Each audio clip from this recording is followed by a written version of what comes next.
प्रिय विद्यार्थियों, समाज कार्य एक ऐसी व्यावसायिक सेवा है, एक ऐसा अनुशासन है, एक ऐसा सेवा भाव से जुड़ा हुआ विषय है जिसके अंतर्गत सेवा करने वाला व्यक्ति अगर कुछ निपुणताएं और कौशल लेकर संस्था में, समुदाय में या समूह में जाकर कार्य करता है तो वह सुगमता से उस कार्य को अंजाम दे सकता है। क्योंकि जब कभी हम क्षेत्र में जाते हैं, फील्ड में जाते हैं और जब व्यक्तियों से बातचीत करते हैं तो बातचीत करने का एक तौर तरीका हमको आना चाहिए, उन बातों को समझने का ज्ञान हमारे अंदर होना चाहिए और किस तरह से उस समस्या का समाधान कर सकते हैं ये निपुणता हम में होनी चाहिए। अगर ये सब नहीं है तो हम एक अच्छे समाज कार्यकर्ता के रूप में अपनी भूमिका का निर्वहन नहीं कर सकते। इसीलिए आज हम उस विषय पर बात करेंगे जिसमें कि एक समाज कार्यकर्ता में क्या क्या बौद्धिक निपुणताएं या कौशल होना चाहिए। तो आज जो हमारा विषय है वह समाज कार्य अभ्यास के बुनियादी कौशल या basic skills of social work practice, यानी समाज कार्यकर्ता में वो सारी निपुणताएं होंगी, वो सारी बौद्धिक कौशलताएं होंगी तो वह सुचारू रूप से कार्य कर सकता है। तो आज का जो विषय, इसके अंतर्गत हम लोग समाज कार्य के प्रमुख अंग, यानी जब समाज कार्य करने के लिए व्यक्ति जाता है जिसको हम सामाजिक कार्यकर्ता कहते हैं, उस कार्यकर्ता का अपना एक स्टेटस है, उसका अपना एक स्तर है, परिस्थिति है और उससे जुड़ी हुई उसकी भूमिका भी है। तो जब वो कार्य करता है तो समाज के 3 प्रमुख अंग हैं जो कार्य से जुड़े हुए हैं। वो एक है कार्यकर्ता, वर्कर, दूसरा सेवार्थी जो सेवा लेना चाहता है और तीसरा संस्था जहां पर वो सेवा देना चाहता है। इन तीनों के साथ साथ जो समाज कार्य की आवश्यक निपुणताएं हैं उस पर आज हम चर्चा करेंगे।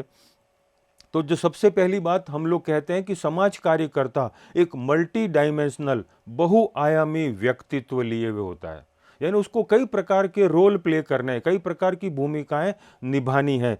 इसलिए सामाजिक कार्यकर्ता कई टोपी पहनते हैं, एक अधिवक्ता के रूप में, एक आयोजक के रूप में, सुविधाकर्ता के रूप में, परामर्शदाता के रूप में, केस मैनेजर और उन्हें सफल होने के लिए कौशल के एक अच्छी तरह से लक्ष्य निर्धारित करने की आवश्यकता होती है।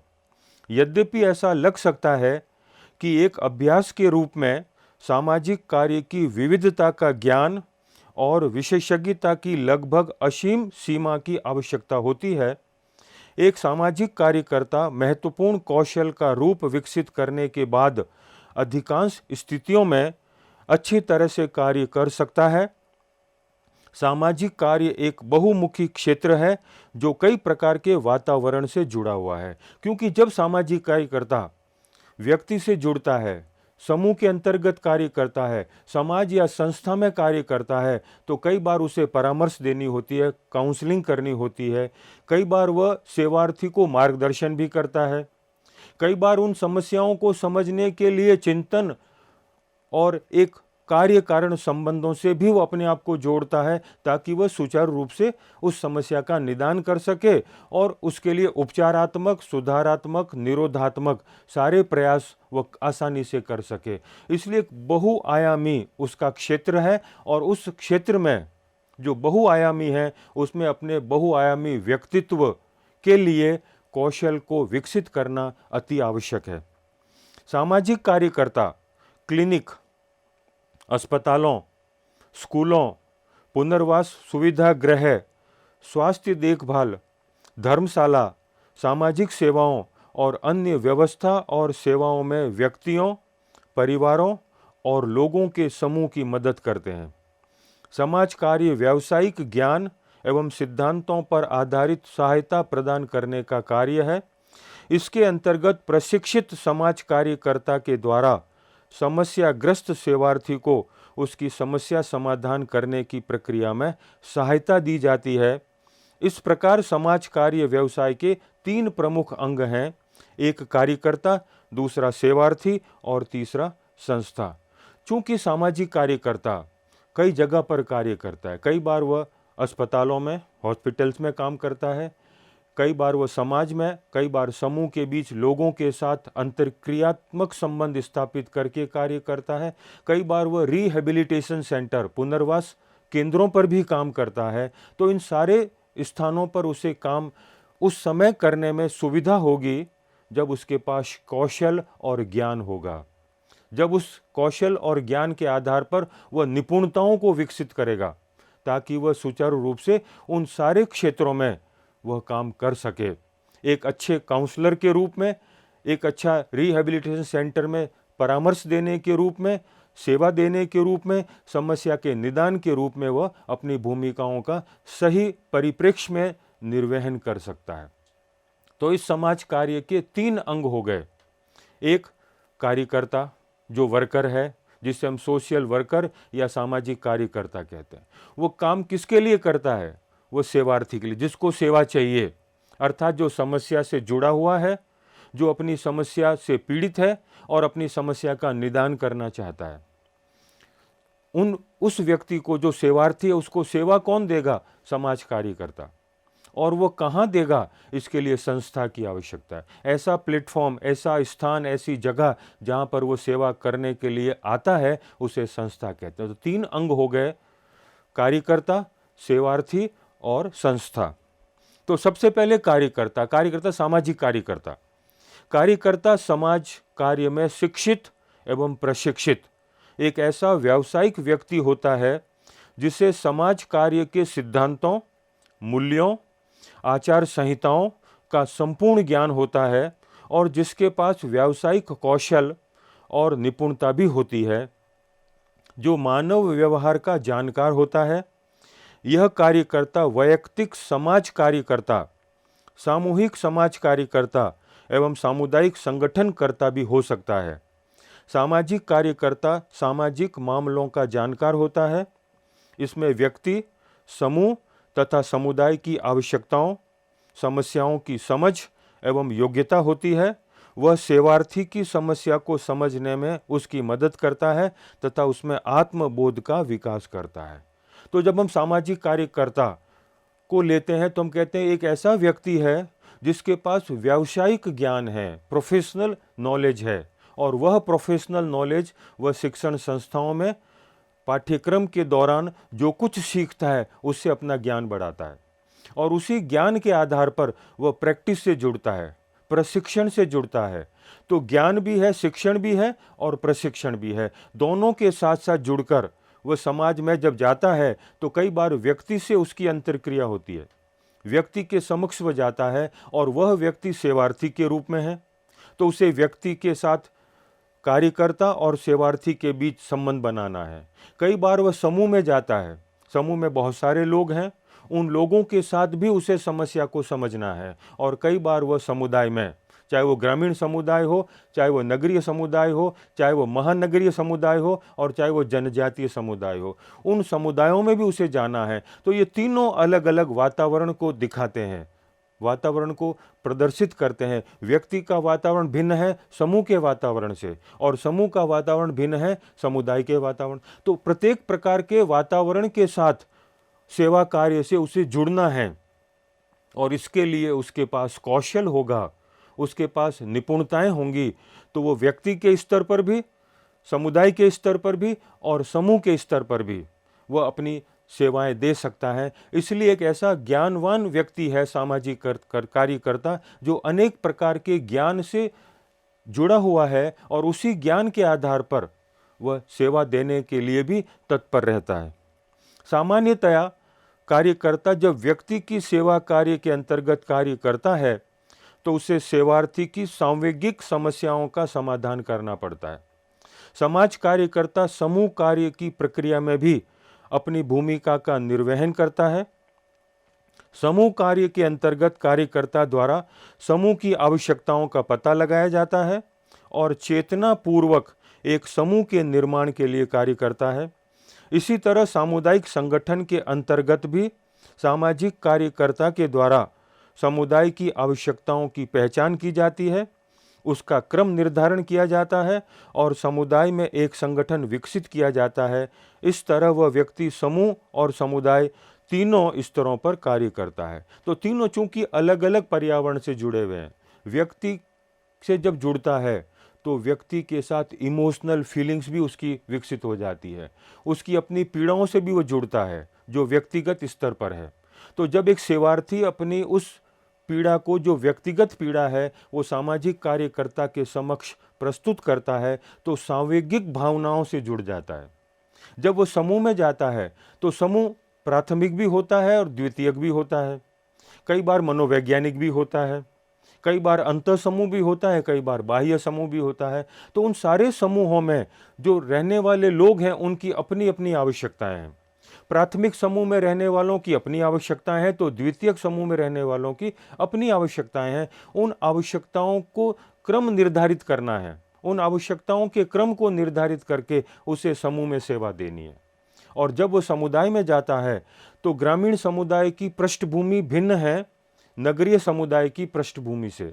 तो उस वातावरण में, उस पृष्ठभूमि में उससे समझ पैदा करनी है उस समुदाय के संदर्भ में जानकारी प्राप्त करने के लिए, और फिर उस समस्या के निदान के लिए अपने ज्ञान का उपयोग कर सकता है। इसी प्रकार नगर में जाएगा तो वहाँ अलग प्रकार की समस्याएं होंगी। तो उस भौगोलिक पर्यावरण को समझकर, उन भौगोलिक पर्यावरण से जुड़कर व्यक्तियों की जो समस्याएं हैं उसको समझने के लिए उसके पास कौशल और ज्ञान दोनों आवश्यक है। इसलिए स्किल एंड नॉलेज अगर उसके पास है तो वह समुदाय चाहे कोई भी हो, व्यक्ति चाहे कोई भी हो, उसमें वह सेवा दे सकता है। और ऐसे व्यक्ति संगठन के अंतर्गत भी, ऑर्गेनाइजेशन में भी जाते हैं, उस ऑर्गेनाइजेशन में भी वो अपनी सेवाएं अपने कौशल ज्ञान के आधार पर, अपनी निपुणता के आधार पर सुचारू रूप से दे सकता है। इसी तरह जब सामाजिक कार्य और कौशल की बात करते हैं तो उसमें दूसरा जो अंग है वो है सेवार्थी, जो सेवा लेना चाहता है, जो समस्याग्रस्त है।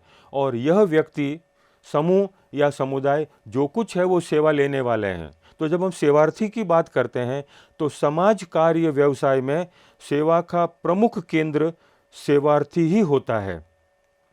सेवार्थी कोई व्यक्ति, समूह और समुदाय हो सकता है। सेवार्थी सेवा का उपभोक्ता होता है। सेवार्थी के रूप में व्यक्ति की कुछ विशिष्ट आवश्यकताएं और समस्याएं हो सकती हैं जिसके समाधान में जब वह अपने आप को अक्षम पाता है तो संस्था के पास सहायता मांगने आता है। सेवार्थी की समस्याएं शारीरिक, मानसिक और सामाजिक किसी भी प्रकार की हो सकती है। व्यक्ति समस्याओं से ग्रसित होने के पश्चात इस संस्था में आता है। समस्याओं का संबंध उसके पूरे व्यक्तित्व से होता है। अतः कार्यकर्ता का यह लक्ष्य होता है कि जब संस्था में कोई समस्याग्रस्त व्यक्ति आता है तब कार्यकर्ता उसकी समस्याओं का ध्यानपूर्वक व सहानुभूतिपूर्वक सुनकर सुलझाने का प्रयास करे। यानी सामाजिक कार्यकर्ता में यह कौशल भी होना चाहिए कि जो समस्याग्रस्त व्यक्ति है या समूह है या समुदाय है उसके प्रति उसके मनोमस्तिष्क में सहानुभूति भी होनी चाहिए और ध्यानपूर्वक उन समस्याओं को सुनने का आधार भी होना चाहिए। अगर ये दोनों बातें उसमें हैं तो वह व्यक्ति, समूह, संगठन, संस्था, समुदाय किसी की भी समस्या को समझने में सक्षम होगा।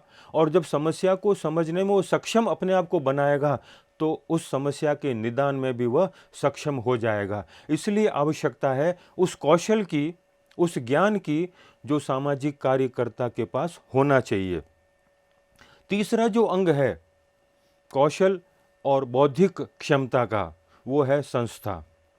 समाज कार्य के आवश्यक अंगों में संस्था का भी महत्वपूर्ण स्थान है, क्योंकि समाज कार्य में समस्या समाधान की प्रक्रिया प्रत्येक स्तर पर संपन्न नहीं हो सकती।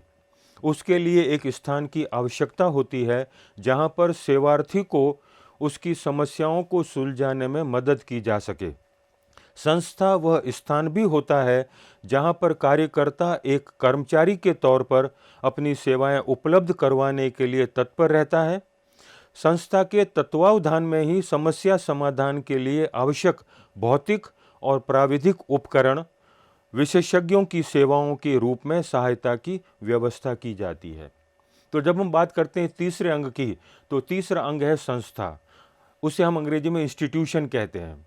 यह संस्था केंद्र हो सकता है जहाँ पर सेवार्थी सेवा लेने के लिए जाता है और कार्यकर्ता वहाँ सेवा देने के लिए पहुँचता है।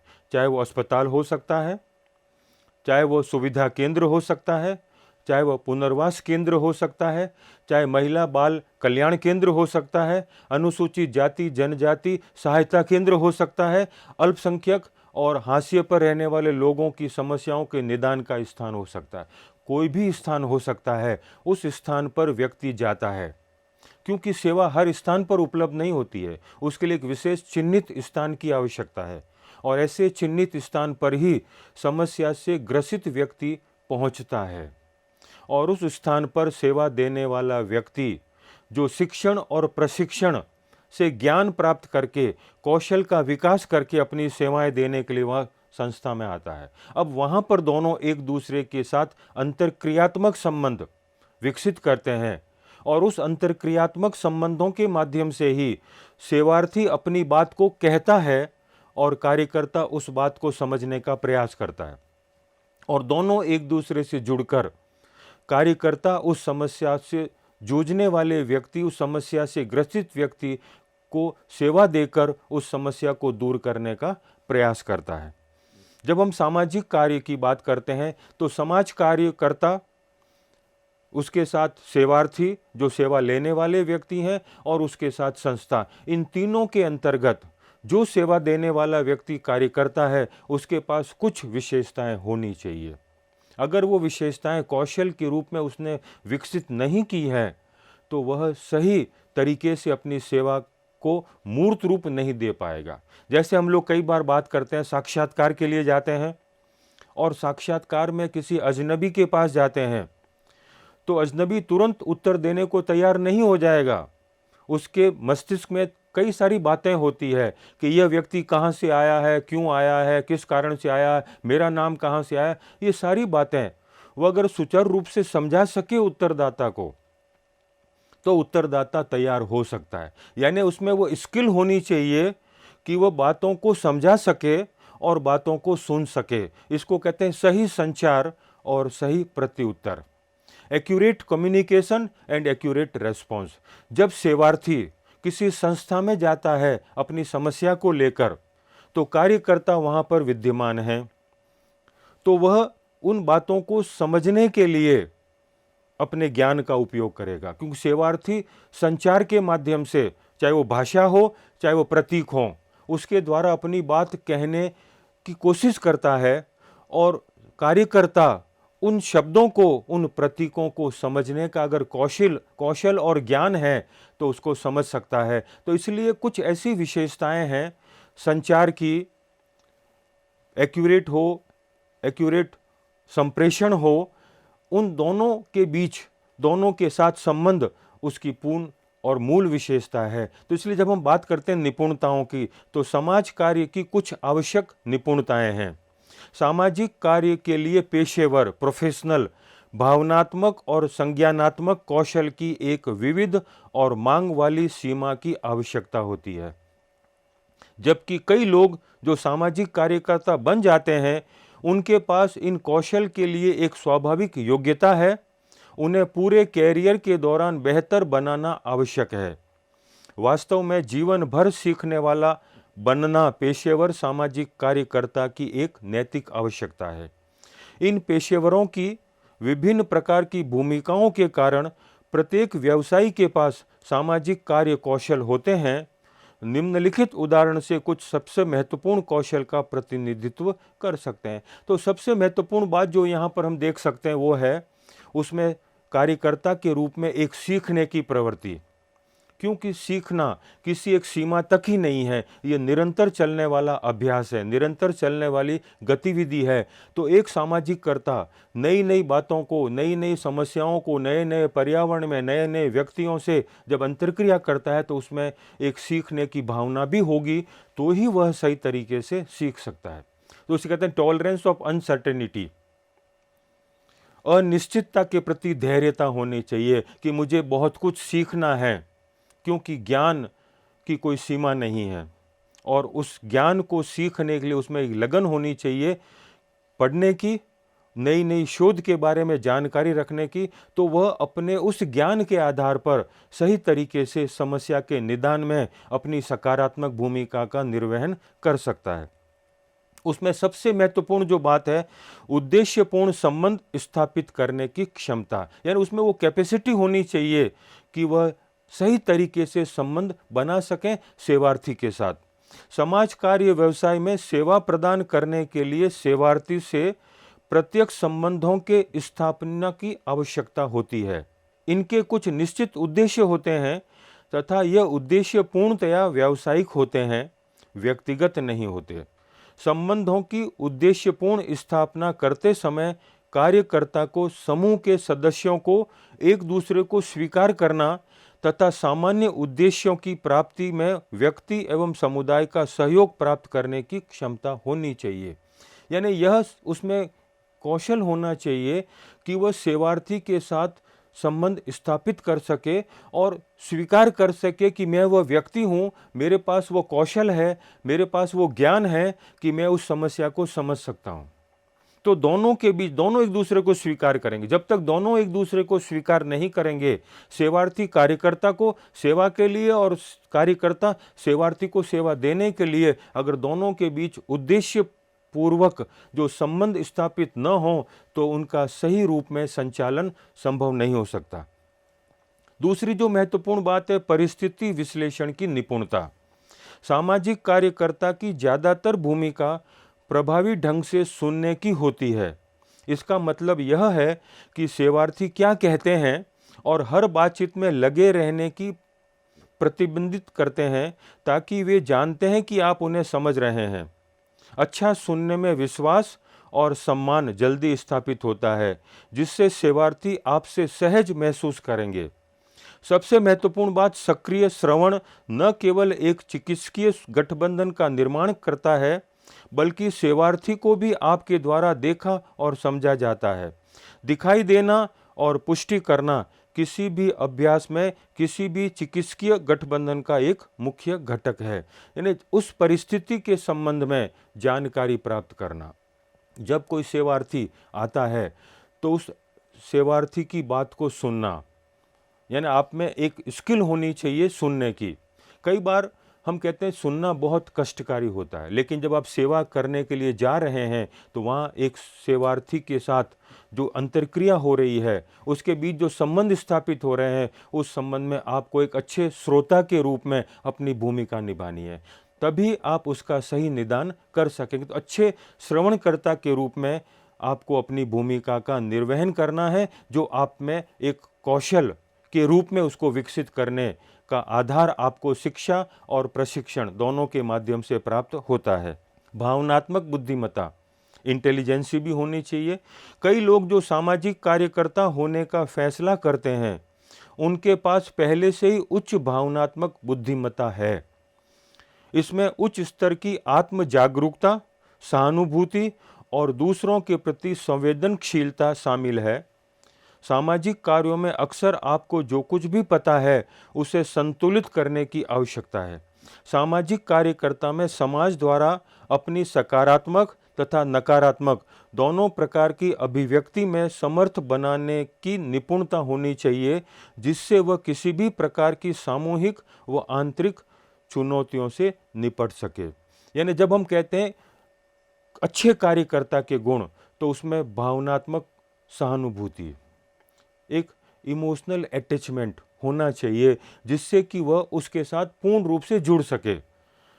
उसको सुनने के साथ साथ उस तरह की भावना को प्रकट करे कि उस सेवार्थी को लगे कि यह मेरी बातों को सुन रहा है, यह मेरे साथ जुड़ने को तत्पर है और मेरी समस्या के लिए निदान करने वो कटिबद्ध है। अगर इस तरह की भाव, इस तरह की कौशल, बुद्धिमत्ता और निपुणता हम में है, तो हम एक अच्छे सामाजिक कार्यकर्ता के रूप में अपनी सेवाएं दे सकते हैं।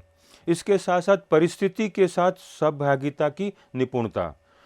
सामाजिक कार्यकर्ता में एक निपुणता यह भी होनी चाहिए कि वह जिस प्रकार की परिस्थितियां उसके सामने उत्पन्न हों, वह उसके साथ पूर्ण रूप से सहभागी होकर समस्या के समाधान में अपनी भूमिका का निर्वहन कर सके।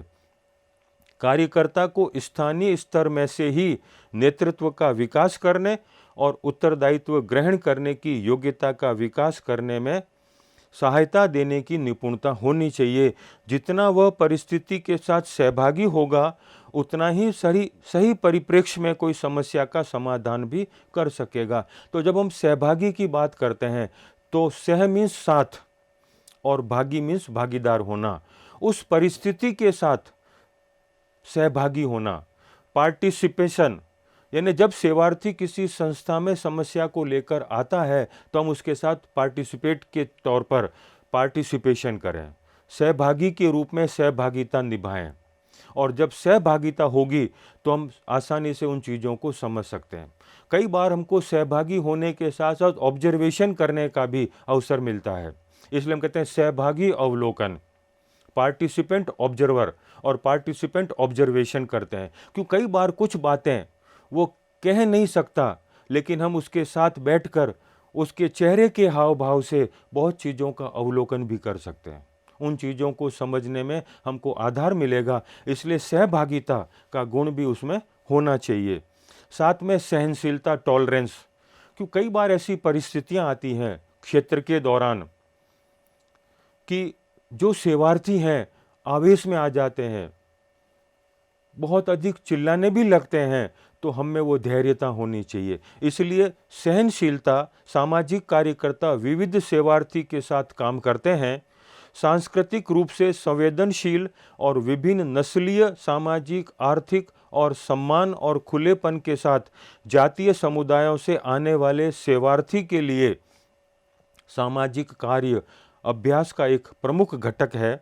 इसी सहनशीलता से सामाजिक कार्यकर्ता सकारात्मक दृष्टिकोण से समस्याओं को सुलझाने में अपनी महत्वपूर्ण भूमिका निभा सकता है। क्योंकि जब क्षेत्र में जाते हैं और जो समस्याग्रस्त व्यक्ति है वो बहुत अधिक पीड़ित है, बहुत अधिक दुखी है, तो कई बार वो आक्रामक भी हो जाता है, लेकिन आपको उस परिस्थिति का सामना करने में अपने आप को सक्षम बनाना है।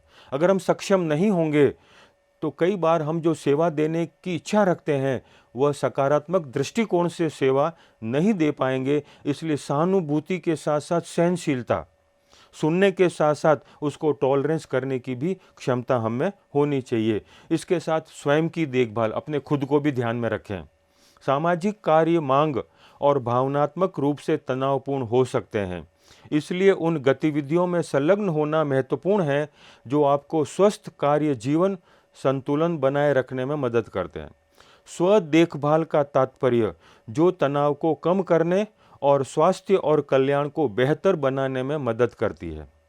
खुद की देखभाल के लिए समय निकालने से सामाजिक कार्यकर्ता अपने सेवार्थी के लिए सर्वोत्तम सेवाएं प्रदान करने में सक्षम हो सकता है। तो स्वयं की देखभाल की बात करते हैं, ये भी एक कौशल है। क्यों कई बार हम जब सेवा देने जाते हैं किसी समूह में, किसी संगठन में, किसी संस्था में, तो इस प्रकार के व्यक्ति हमारे सामने आते हैं। उन लोगों से हमारी जो अंतर्क्रिया होती है उससे कई बार भावनात्मक तनाव भी उत्पन्न होता है और उस तनाव से उसका प्रभाव हमारे शरीर पर होता है। तो कई बार ऐसी परिस्थितियां आ जाती हैं जिसको हम मेडिकल साइंस में बात करें तो साइकोसोमेटिक डिजीज, मनोरोग जो मानसिक स्तर से जुड़ा हुआ है, मेंटल डिसऑर्डर, मानसिक असंतुलन, ये ऐसे रोग हैं जो तनाव के कारण होते हैं। इसलिए सामाजिक कार्यकर्ता को स्वयं की भी देखभाल करनी है।